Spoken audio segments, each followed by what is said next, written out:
what's this taboo around death? I mean, we're mortal, aren't we? And being mortal is part of our condition. And what is an option is the suffering before dying. I'm campaigning for the right to die. I always thought that I was going to decide myself the day and the moment when I was going to die. I've been wanting to do that for the past 10 years. And if you tell me to choose between being old or dying, I prefer dying.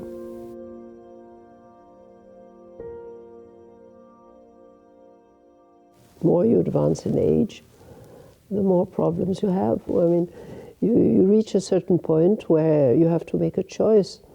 And usually the choice people make is either, if they have money, they take somebody, you know, full-time to look after them, stay at home.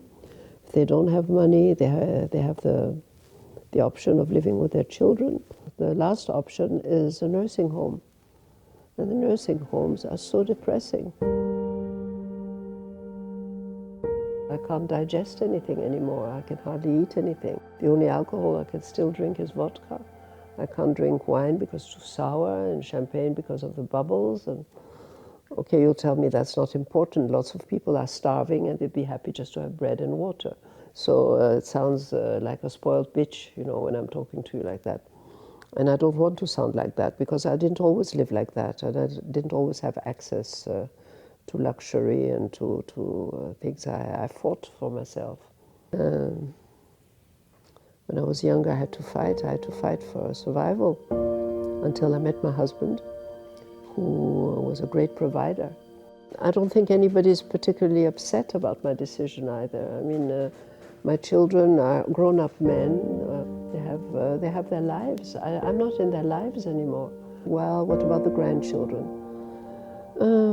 That's an interesting question. I mean, I find them very cute, and I love to look at them and everything. But I'm not really interested in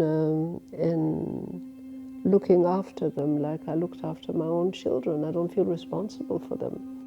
And I'm in ecstasy when I look at them and I say, oh, wow, they're beautiful and whatever. Okay, that's fine, but that's about it. There's no relationship with my husband. Children are gone. I don't have a job. I don't have anything. What is my life? I think it's impossible to fall in love again at this age I am at now. I can't be in love with an old man. I mean, you know, I fell in love in my fitness coach.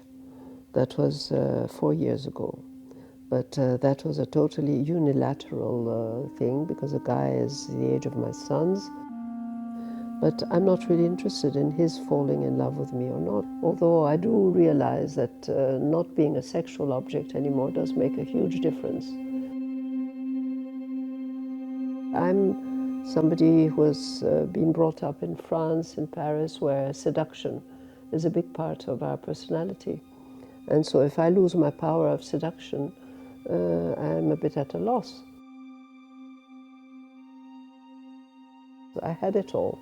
I had the life of being a seductress, of sometimes being the most beautiful woman in a room, of knowing it, of feeling it. I used to walk in the streets and people would look at me, you know, and say nice things to me. Now today it's gone because you're not allowed to say anything nice anymore. You're denounced by you know, all these Puritans who say, me too. I am narcissistic. Who isn't? I saw a neurologist, I saw a shrink, I saw people who discussed with me for a long time and who said, well, she knows exactly what she's doing, she knows why she's doing it, and it's okay. I'm not being coerced into doing anything by anybody else. Why don't you do it yourself? Well, because it's violent. It's violent. If, well, yes, of course I can throw myself out of the window, I can throw myself under a train. It causes a lot of problems for all the other people who have to find me, who have to pick me up. Do I want to make a train stop because I've thrown myself on the rails? Do I want to jump out of the window and offer the sight of my brains and my gut all spilling out? I would die at home. I could die at home. I am privileged because I can do that, which many other people can't. But supposing I do that, what happens? The police comes, they want to have an autopsy done. It's a terrible burden on my children. They call my children, look, your mother. It's much easier if they know I'm going on my own terms at my own moment when I want to.